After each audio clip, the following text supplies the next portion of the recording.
Hello and welcome to Extra Time here on LCFC Radio and LCFC TV after a fantastic week and a little bit for Leicester City. It was 3 wins in 8 days. It started with that win against Manchester United, the win in Russia, and then it was all topped off by that brilliant win at the Brentford Community Stadium on Sunday. Good afternoon to Tony Cottee, Iwan Roberts and Gerry Taggart who join us today. Iwan, we'll start with you because obviously you were at the Brentford game for us. Your LCFC Radio co-commentary duty. How did you find it? I really enjoyed it. Enjoyed working with James. Obviously, the first time I've done that for the club. It's a cracking little stadium. I've been there before. I don't mean any disrespect to Brentford when I say little stadium. What's it hold? About 70,000 and 80,000 fans. Magnificent atmosphere. They get right behind their team. They're going to enjoy every second of this, their first Premier League experience. They've done ever so well so far. But it was a tough game for Leicester, Dan. But they grinded it out. They rolled their sleeves up and came back with a very important 3 points. And as you said, finished off at just over the week, 8 days of maybe a week that will turn the club season around, hopefully. Hopefully so. And you did well to keep the co-commentary in English as well, Ewan, considering you yeah, mate, it's not easy being bilingual, I tell you.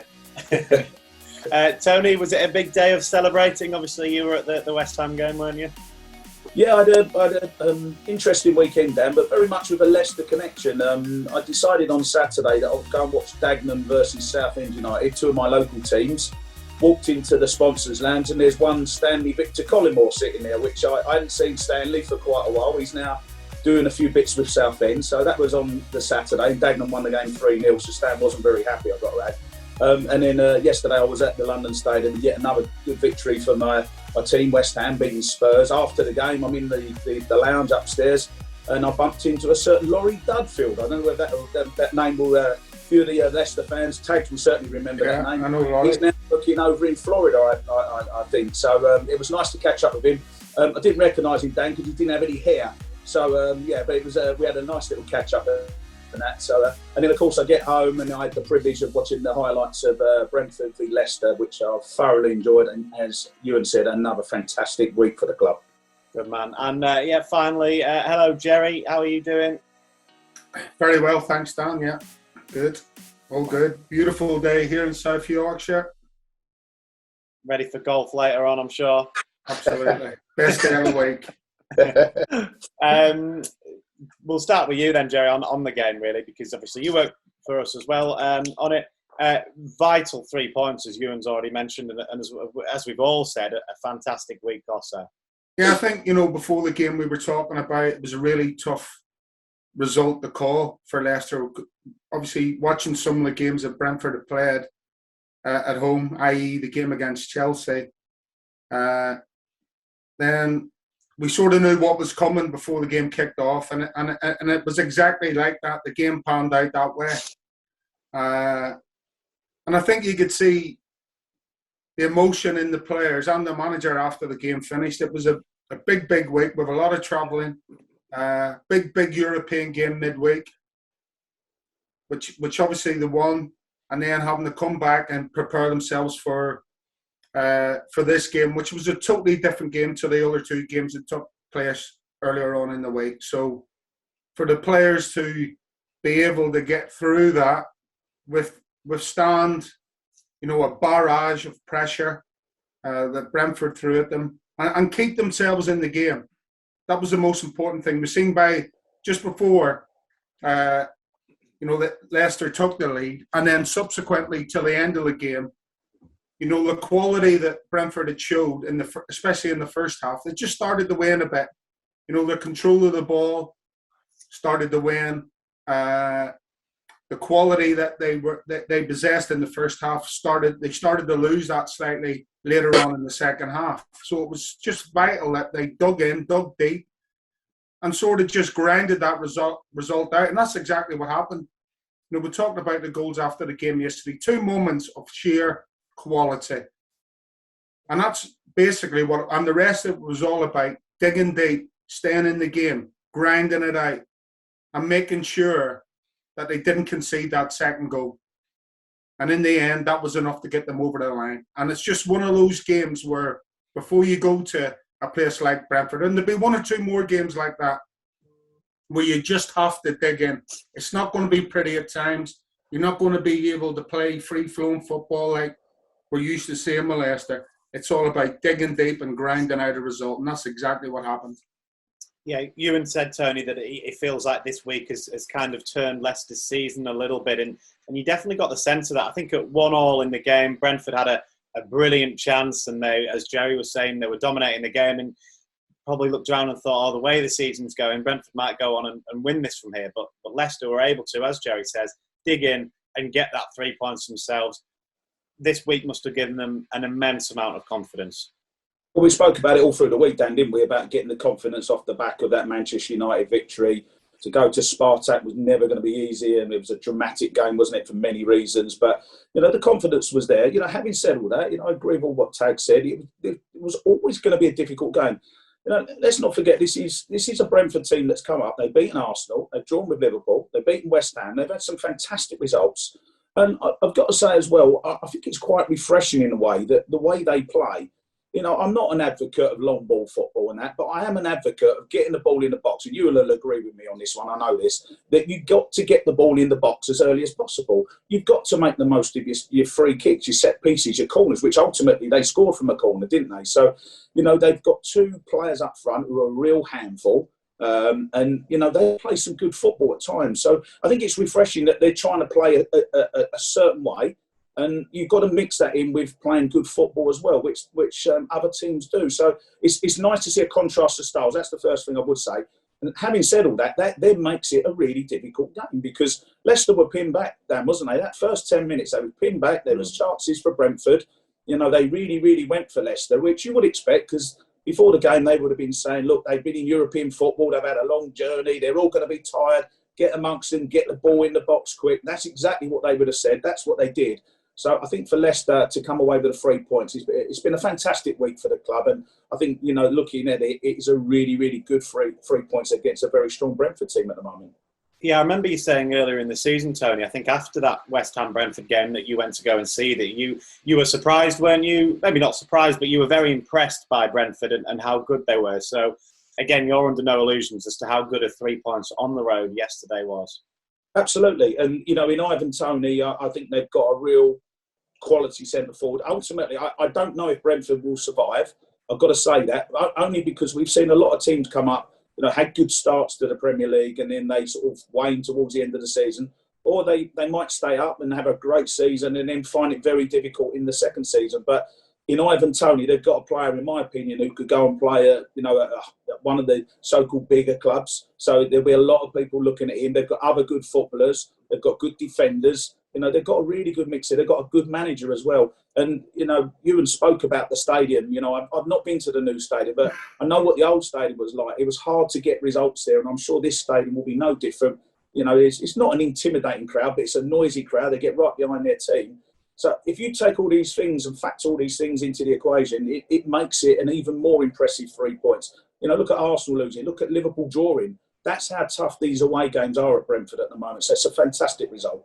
Yeah, we said before the game, didn't we, about Brentford's defensive record. They conceded, 7 goals in their 8 games prior to the one against Leicester. That included 3 in one game against Liverpool. So if you think about it, then what's that? That's 4 in their other 7 games that they conceded, which is a very, very good record. So again, it cannot be underestimated how good a win that is.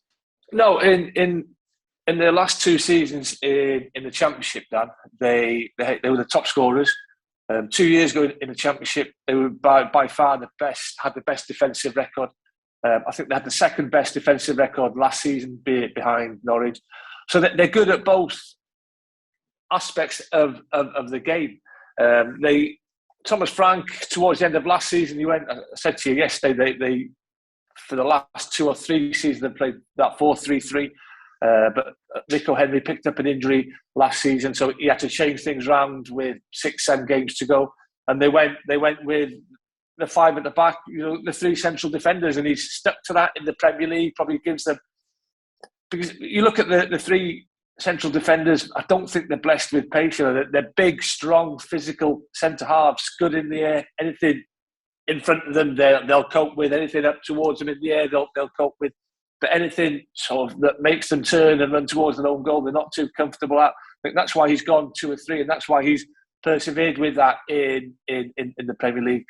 But they work for one another, and if you go to, especially not when you play against Brentford when you play at home, but if you play against them when at the Brentford Community Stadium, if you're not prepared to fight, scrap for every ball, they'll turn you over. Look at that first game of the season when Arsenal went there. Arsenal went there, didn't really know what to expect. They got bullied. And it was a comfortable win for Brentford on the night. Now, Leicester didn't get bullied yesterday. They were fully prepared for what was coming their way. They had to defend for quite long periods, a lot of set pieces, but they were more than up for that. Yes, they got caught with that corner kick in the second half, but sometimes I think the quality of the ball for that corner in by Matthias Janssen was a great ball. And sometimes, Dan, it's really hard to defend that. It really, really is. The one when Pontus Janssen, he did have but it was a free kick. There was a free kick given. It wouldn't have counted anyway had he found the back of the net, because there was a push leading up to that goal. So all in all, you have to say, and the lads have mentioned some of the results that Brentford have had, especially at home. It is a really, really good 3 points. I was going to ask Gerry as well about the trip to Europe in midweek, and obviously having to be flexible with that, get around that. They didn't make too many changes, did they? But I suppose that the fact that game was on Wednesday, in hindsight for Leicester, was probably a good thing. Yeah, it definitely helped. There's no doubt about that. I think if you ask the majority of players whether or not having that extra day would have helped them, I think the majority of them would have said yes. Obviously, there's some players where travelling, playing doesn't affect them, and they're superhuman. But I would think for the majority of players, sitting on coaches, sitting on planes, sitting in hotel rooms for a day or two, and then obviously having to play the game, and then do exactly the same on the way back, it just sort of upsets your rhythm slightly. So having that extra day would have definitely helped. Whether or not that would have changed the outcome of the result, it's that's purely up for debate. The facts are there for everyone to see. Leicester won the game in a way, in a different fashion, really, until in the way that they won the last 2 games, the 2 games before yesterday. So that's really pleasing to see, because they had to dig deep and they were under a lot of pressure at times. But I think, as Iwan has already said, they knew exactly what was coming their way. And I think, again, when you go back to the end of the game and you see the emotion in the players, they were celebrating more yesterday than they were after they beat Manchester United at home last Saturday. So that just sort of shows you that they were ready for what was coming and they dealt with it. So, you tip your hat to the players and the manager, of course. They very much had to deal with it as well, Tony, as we've referenced. Brentford were, you could certainly argue for the first half, they had, more chances. Leicester had just that one shot on target. We'll come on to that, obviously, but it was a very good shot on target. But Brentford had more of the play in that sort of sense. So Leicester, as we've said, had to soak up so much pressure. Yeah, they did. And, the thing that we've spoken about a lot is the defensive side of things, with the injuries, how it's been difficult for Leicester. And, I think they defended well. I think they absorbed the pressure. Sometimes you have to ride your luck. Sometimes you need your goalkeeper to make a good save. All those sort of things happened. But we've spoken about Johnny Evans coming back into that defence. It just makes a massive difference to the club. There's no doubt about that. He organises that defence. They seem more able to absorb the pressure. And then in terms of counter-attacking, it was perfectly set up for Leicester, I think, the game, because, as I said, for all the reasons I mentioned earlier, Brentford were always going to come at Leicester all guns blazing, which they did. And, as I said, they rode their luck a little bit, but then you then just got to wait for the right opportunity or for a bit of magic. And, of course, the bit of magic arrived in the 14th minute. Absolutely. And what a strike it was as well, Ewan. the fact that you were there, you were obviously able to witness it. Gerry saw so many fantastic goals last season, didn't you? You've seen probably one of it's going to be candidate for goal of the season, isn't it, for Leicester City? That's for sure. Well, if he doesn't win it for the one that he scored yesterday, he'll probably win it for the one he scored last week against Manchester United, which was a different goal, but as good. Great technique, great skill to lift it over David De Gea. There's only one place he could have put that one against Manchester United yesterday. I mean, it's unbelievable strike, man. He's onto that ball because obviously it's a free kick wide. It's a decentish ball in from James Maddison. And I think he was trying to get the ball into Cottee and Nacho, but Rico Henry's just in front of Cottee, and it was just slightly too high for Rico Henry, so he couldn't really get a clear head to the ball. But he's onto that ball in the shot. He really, really was. He won't make better contact, I don't think. And he's always going away from the goalkeeper, David Raya, who's a very good goalkeeper, to be fair to him. But I don't think we're surprised, to be fair. I don't think we're surprised with that strike. As good a strike that it was, we know that Tielemans has got that in the locker. He's done it on more than one occasion for Leicester. He's done it more on one occasion for his country. He is capable of doing that. So, fantastic goal. But I'm not surprised that he scored such a good goal. The technique again, Gerry. We obviously have watched the FA Cup final winning goal lots and lots of times, and remarked on the technique. I don't want to say strange, because obviously that is the wrong word to say, but it was a unique technique that he used to strike that one in the FA Cup final. Yeah. A little bit similar, I think, to the goal yesterday as well, but the way he hit it meant that it was always, as Iwan said, going away from the goalkeeper. Yeah, I think, just going back to what Iwan said, I listened to Frank's post-match interview, and he said, I'd like to see how many times he'd put it there out of 100, basically. But when I heard him, I'm thinking, yeah, all right, man, you're probably talking 25, 30 out of 100. That's how good Tielemans is. And when you slow it right down, and you look at the technique of Tielemans when he puts his foot through that ball, I think Matt mentioned it yesterday as well about it's like a golfer when he swings at a golf club, and everything's so smooth, and the timing is just everything's so together. And what you've got to realise is that ball's coming towards him. And as Ewan said, he's on there like a flash. He's not like walking towards it or jogging towards it. He is running at pace. And that makes it even more difficult to try and get that, to get the technique and the timing of when you take the shot on. And so for everything to come together and to put it where he's put it, that just shows you that, Tielemans is capable of world-class things on a football pitch. And yesterday, that was a world-class strike. There's no doubt about it. And the technique he produces to put that ball where he puts it is there for everyone to see. It is an unbelievable strike. And I don't think anybody in the stadium thought that was going to happen when they seen the ball coming out then. And it was more of a shock to the people in the stadium when they seen what Tielemans pulled off yesterday. But as we all know, we've seen it all before from Europe. He's just capable of scoring sensational goals. And yesterday was another one. Yeah, it was quite brilliant, Tony, wasn't it? Oh, fantastic goal. I'm just sitting here thinking, because I always find it quite funny, really, when the ball gets cleared out the box and it goes to a player on the edge of the box and the fans will go, shoot! But a lot of the times they're sort of saying it because they're almost taking the mickey, because they're thinking that these players are either not capable or doesn't want to shoot. But if it comes to Tielemans, you're shouting it for a reason, because he's capable of doing what he did.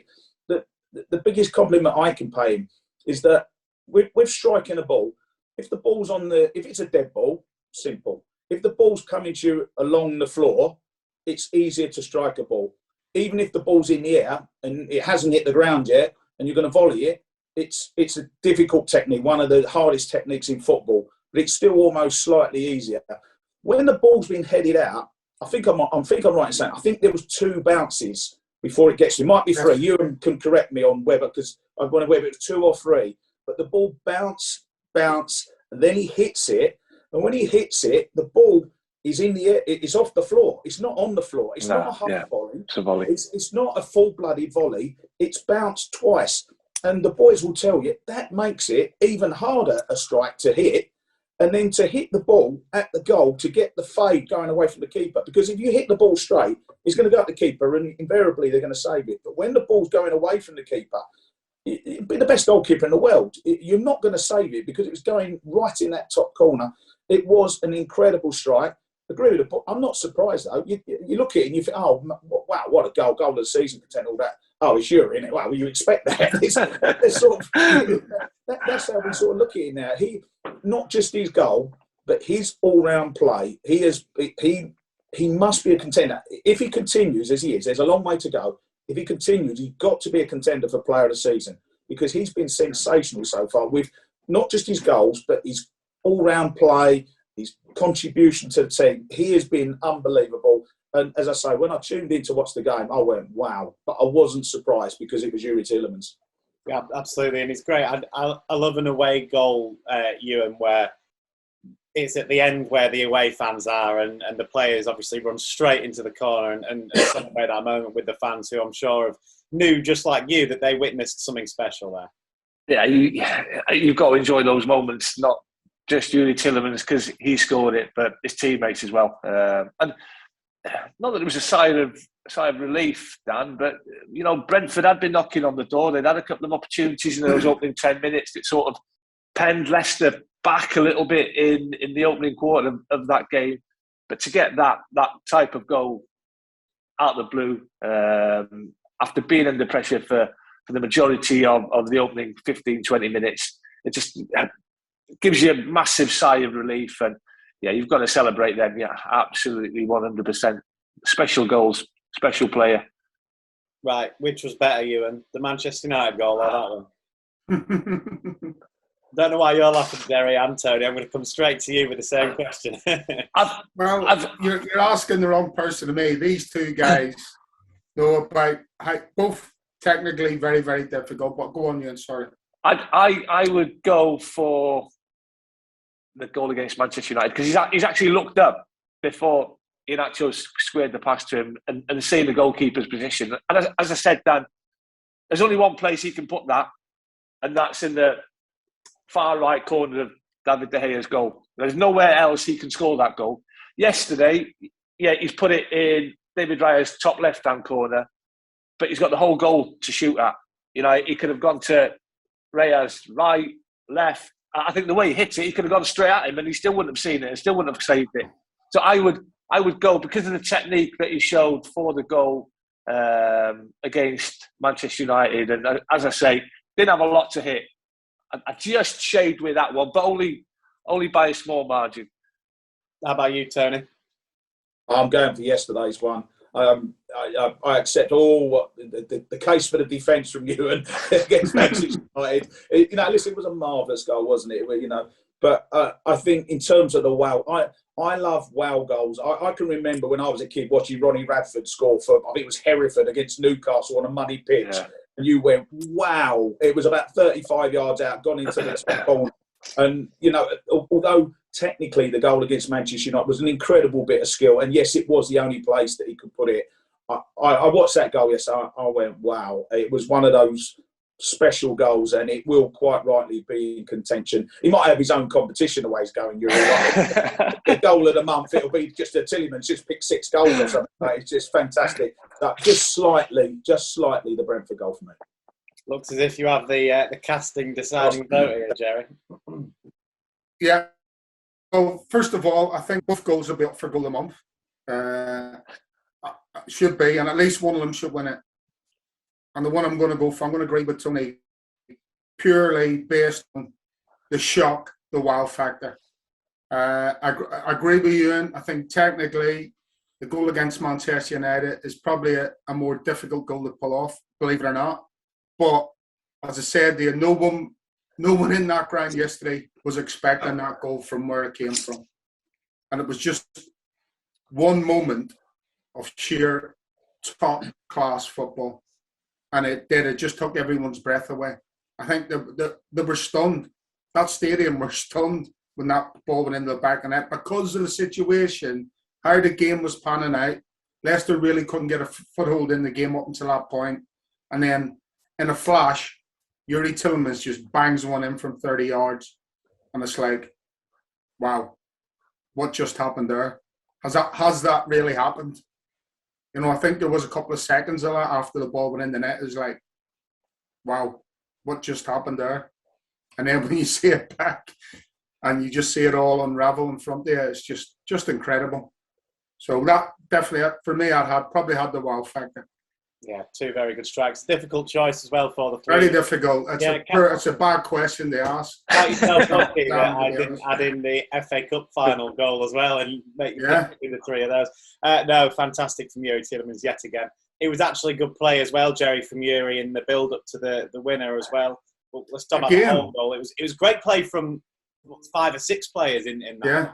Well, first Casper, you know, ball out of his hands, volley. Iheanacho does brilliant, holds the ball up, you know, and then obviously brings it inside, sees the pass in the Gerry, and then obviously the run from Daka and Maddison. But they just have the awareness and then the depth of touch just to play it into the space, right into the path of Patson Daka. I mean, again, it looks easy, but that is another stroke of genius from Gerry Tielemans. It really is. Just to have the awareness and then to put the pass into that space at the right pace so Daka doesn't even have to change stride. He's literally just running on there. But he actually doesn't need the touch, Patson Daka. I said yesterday, if he's going for a shot, he doesn't need to touch that ball. But I think he takes the touch to draw the keeper in. He realises James Maddison's in a better position than him. And he unselfishly passes it to him.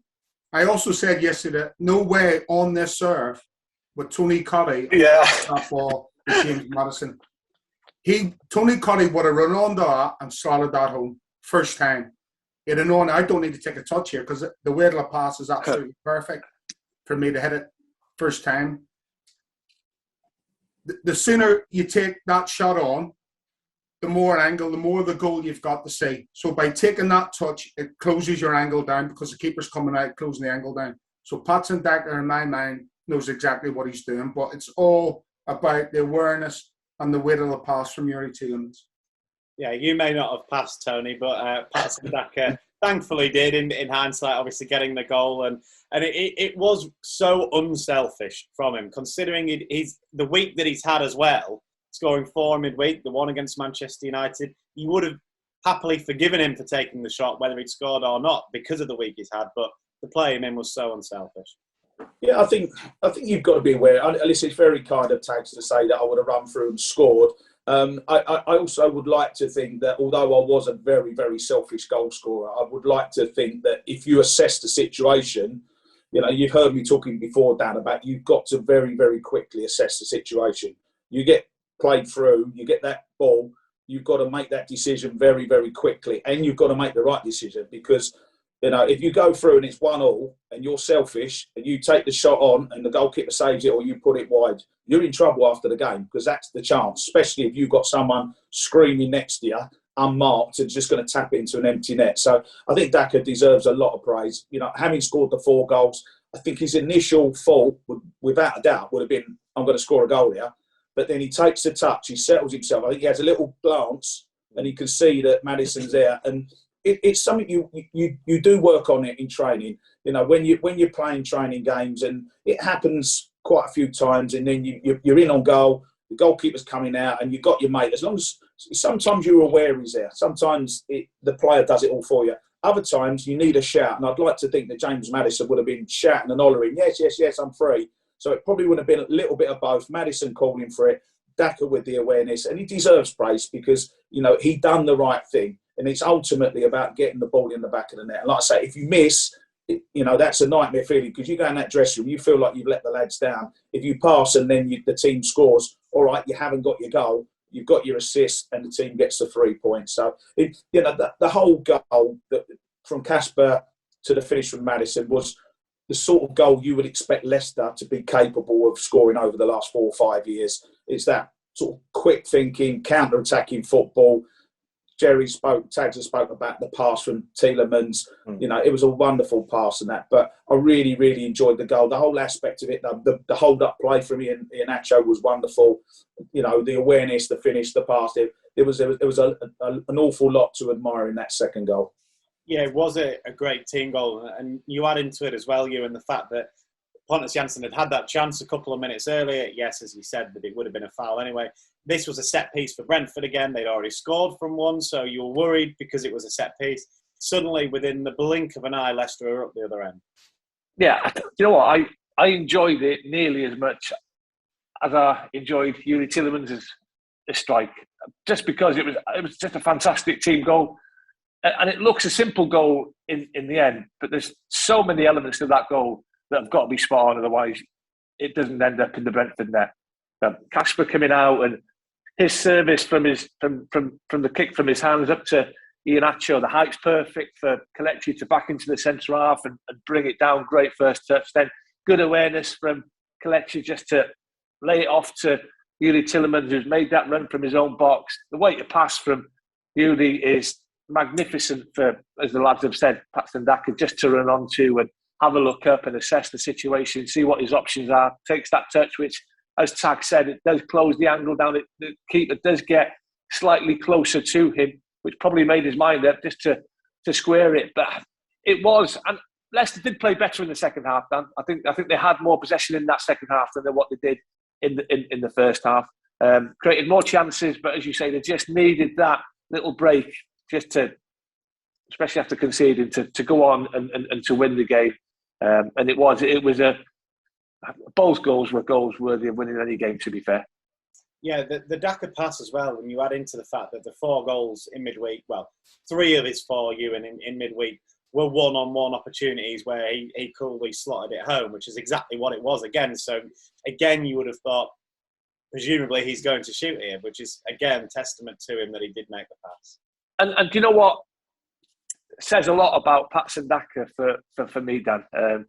You know, scored against Manchester United in his first goal, scored 4 in midweek in Moscow, and he's left out for the game yesterday. Hey, we all understand why, because you've got Jamie Vardy, you know, chomping at the bit to play against Brentford, fully rested, and he didn't mope about. He got his chance earlier than what he probably expected, you know, when he came on at half time, and it might have been maybe other players would have thought, as a centre forward in that position, I sod it, I'm going to shoot here. I'm going to prove the manager wrong. I'm going to prove that I should have started this game. I'm going to score the winning goal. But by the looks of it, didn't even enter his mind. So, as I say, he did have a look, saw Maddison, and he knew.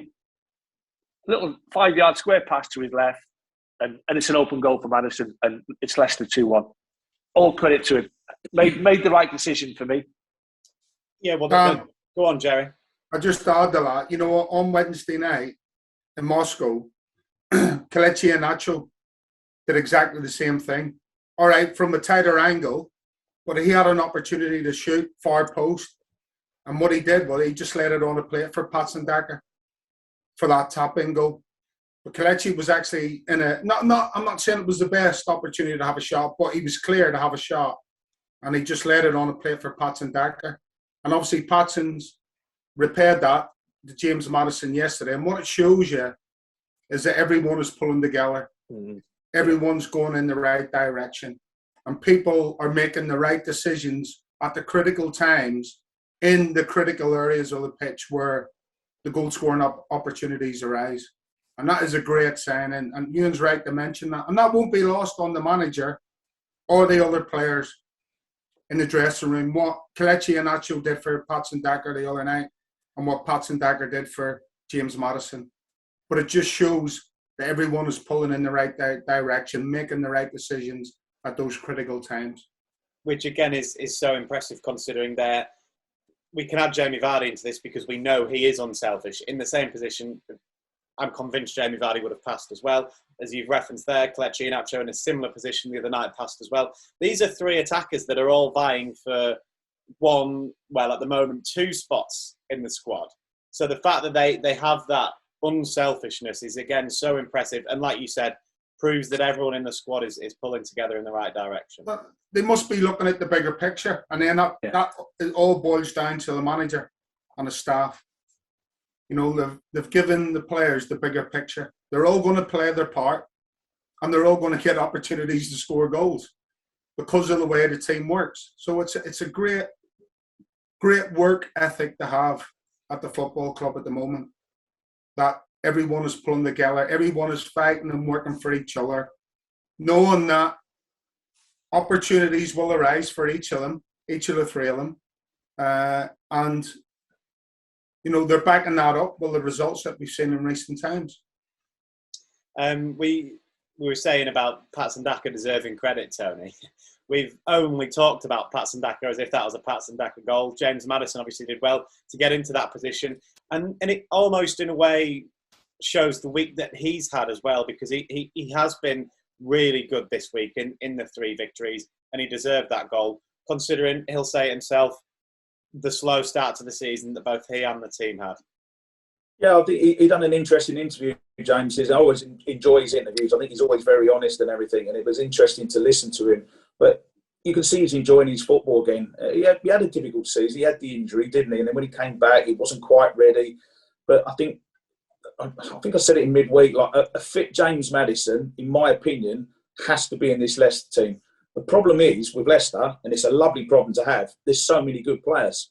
You know, you look at Harvey Barnes, who's not playing, you know, there's other good players, and you look at the 3 forwards, they're playing 2 up front now, Leicester, and you still got 1 forward on the bench who, and whatever forward you put on the bench, you could argue that would get most of the Premier League teams the way things are at the moment. So they've got, excuse me, such a good squad of players. But I'm really pleased that James is back.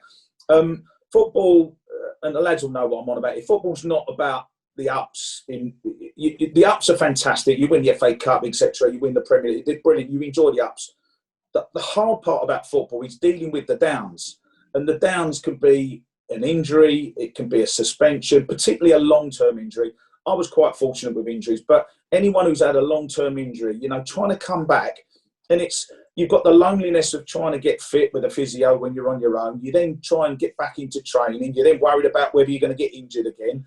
You then got to get into the team. As I've already said, it's a fantastic team. There's no givens. You know, at times we've said that, you know, certain players will go straight back into that Leicester team. I'm not even sure that's the case now. I think there's so many good players at the club that whoever gets injured or suspended, there's no guarantee they're going to come back in the team, you know.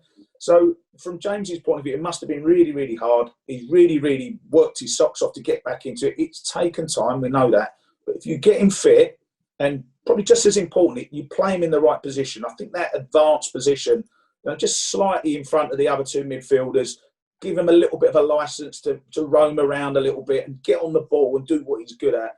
You know, we all know about his set pieces, but, you know, it was good that he finished the goal because that will give him confidence. But the more games he plays, the fitter he'll become. And Leicester have got a real player on their hands again if they can get James Maddison back to his full fitness. Not quite there yet, but he's getting there.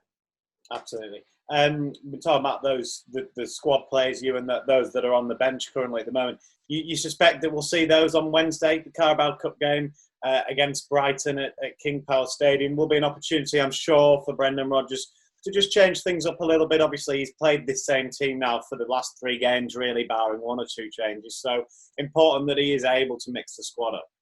Yeah, I think it is, Dan. I think it is. There's been a lot of games in recent weeks, and it's the same this week. And we can't forget that the club play Arsenal in that early kick-off on Saturday, 12:30 kick-off. I think Arsenal play on.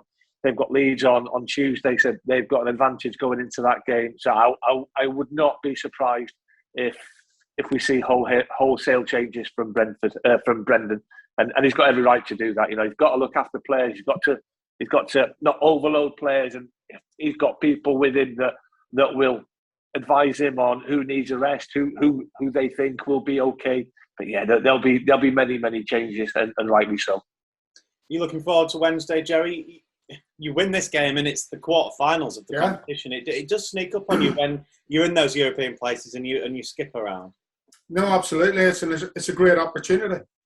You know, they're at home against a good Brighton team, who whose squad probably isn't as big as Leicester's, in fairness to them. But you would expect that they would make some changes as well. I can't remember who they play at the next weekend. But obviously they're going along okay at the moment, Brighton. And so, but it's an opportunity. They're away at Liverpool, Tags. Away at Liverpool. So, that's a massive game for them. So if you're manager of Brighton and you're trying to prioritise this week, then, so wait till Liverpool next weekend. God bless you. So yeah, it's an opportunity for both teams. Obviously, Arsenal coming to King Power next week is no given because they have had a right run of form of late, and they're flying. So yeah, you can see that both teams will make changes. Whether or not it's wholesale, like Eunice said, we'll have to wait and see. But definitely the likes of your Lookmans, Harvey Barnes, Perez, people like that. You might see Pats and Taggart start on Wednesday night. So there will be some changes. There'll be maybe one or two others that come in. Danny Ward might come in for Casper. At the back, you've got Luke Thomas. Centre halves, I'm not so sure about whether or not he can make wholesale change at the back. Vestergaard might come in and start, but you'd like to think that Johnny Evans might have to start again along with Daniel Amati. I think Daniel Amati's been excellent as well. We spoke about him yesterday. So yeah, there will be some changes, but it's a great opportunity. We spoke about the bench, the players that can't get a game, that would have got a game 2-3 weeks ago were playing, and now the system's changed. The playing staff, starting 11 have changed. The results are starting to come. So the people who aren't getting the game, they'll be absolutely chomping at the bit to get on the pitch and get a run out. Final word on Wednesday, Tony. Does the system change as well on Wednesday, do you think? I think a lot will depend on Johnny Evans. I think Brendan perhaps will want to keep that system. I think going forward, as I've said many times, getting those two front players, if you play the back three, you get your two forwards into the system. So I think there's probably an argument for saying that, going forward, you probably want to look at players and say, right, this is the system. It's the old saying, isn't it? Do you pick it around the system or do you pick it around the players? If Brendan's happy with the system, which you can't argue with that, look, this week's been fantastic, you've got to pick the back three. Now, that might not necessarily contain three centre-halves. It might have someone playing, left side centre-back who's not a centre-half. But I personally would suggest sticking with the system and then pick your players in.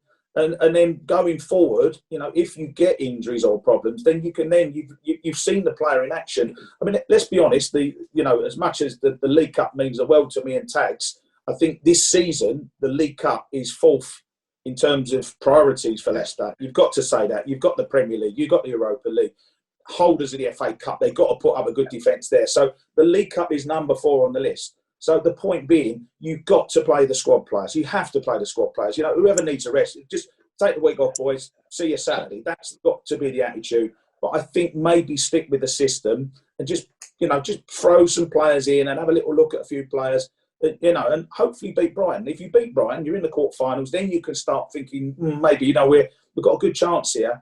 But the priority, I think, has got to be the game against Arsenal at the weekend. We all know that. But in the meantime, give the squad players a chance. I think that is the beauty, though, Ewan, of as I said, if you're in a European competition, you skip around in the Carabao Cup. So you win one game, you win 2 games, suddenly it's the quarterfinals. So it's 3 games and you're in the semi-finals. Yeah, because, these League Cup ties, they come round quite quickly, don't they, at the start of the season. If everybody's fit, I don't think Brendan has too many problems because, as we've spoken about, the strength and depth that the squad has, then he can cope with 4 competitions. But once again, very similar to last season, the club's had some bad injuries to key players, which means he probably had to change shape. I do agree with TC. I would stick with the 3 centre backs because I think that is the way forward because of the form of the centre forwards that are at the club, and you want people coming in and knowing their roles in whatever system that the manager picks. But yeah, and it is the fourth priority, the League Cup. But as you say, the closer you get to a quarter final, a semi final, two boys have had that taste of League Cup victory with the football club. I never did. And you know, it's a bit of silverware that's very close to Leicester City fans' supporters' hearts. So they'll want a good run. They'll want to go far in this competition. Yep, you can follow all the action as ever on Matchday Live on LCFC TV from 6:15 on Wednesday. So do join us for that.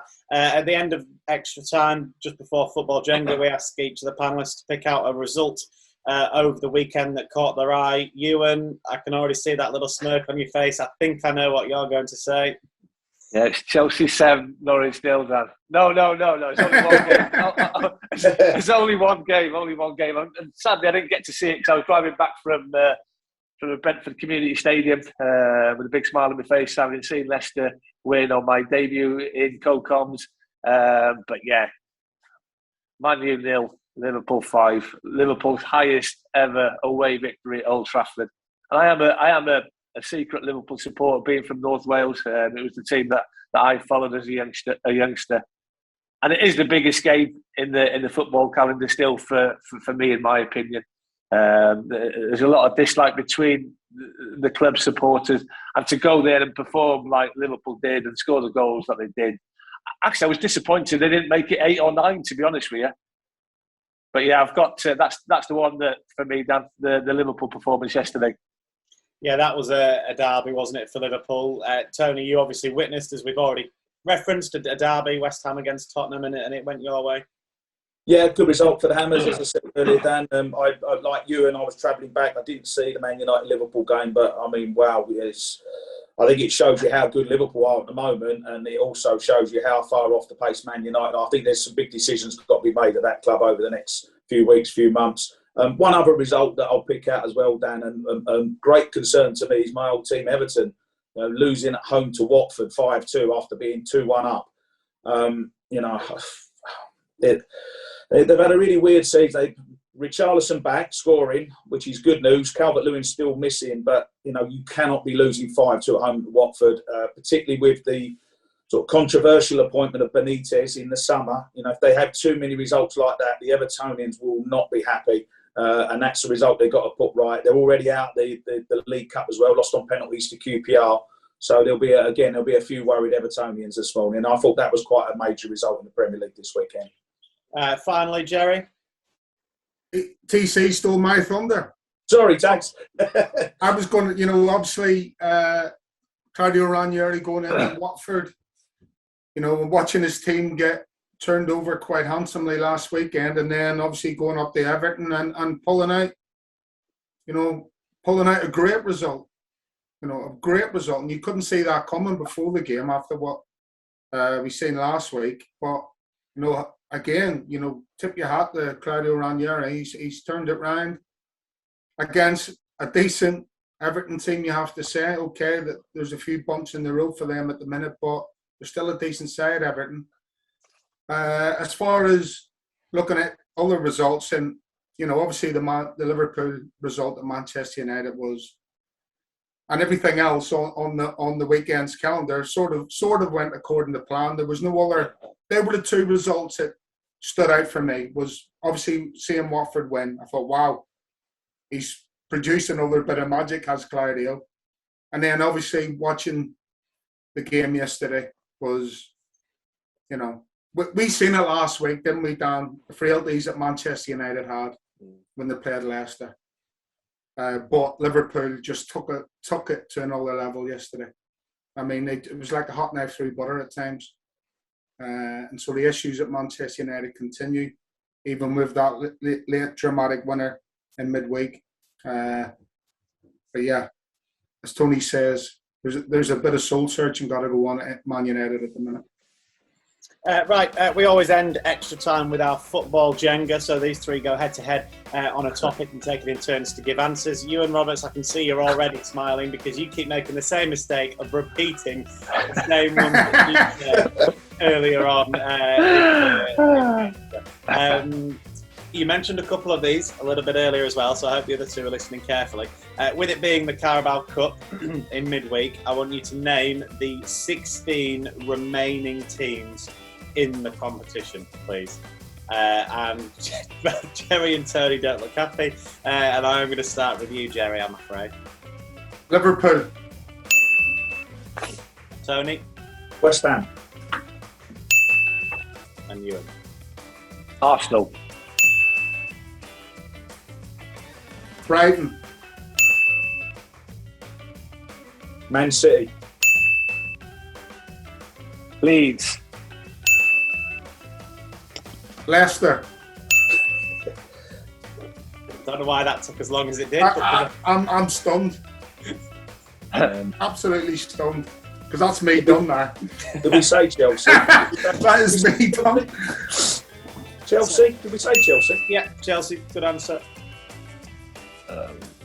Southampton.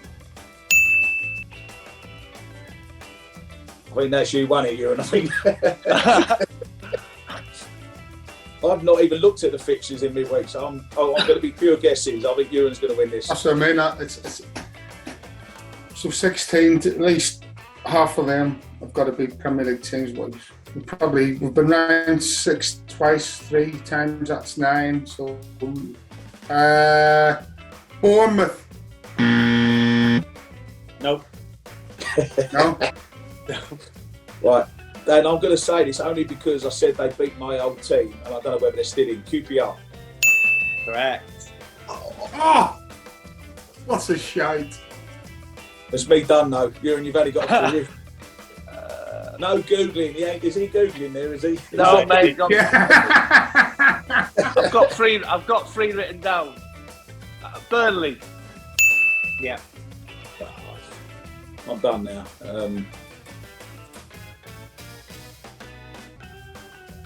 I'll say Wolves, but I've got no idea. No, not Wolves. So Ewan get one to win it. The other one was Brentford. Correct. Well done, Ewan. Oh, well played, Ewan Roberts. Is that your first victory of football? I think it is, mate. I think it is. Well done. So you've written down answers now that have been said, so hopefully there'll be no repeat. Yeah, exactly. Tactic.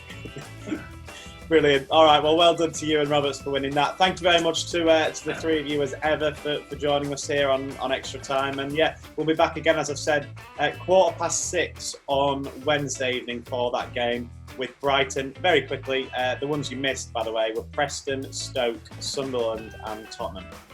Wow. Spurs. So there you go.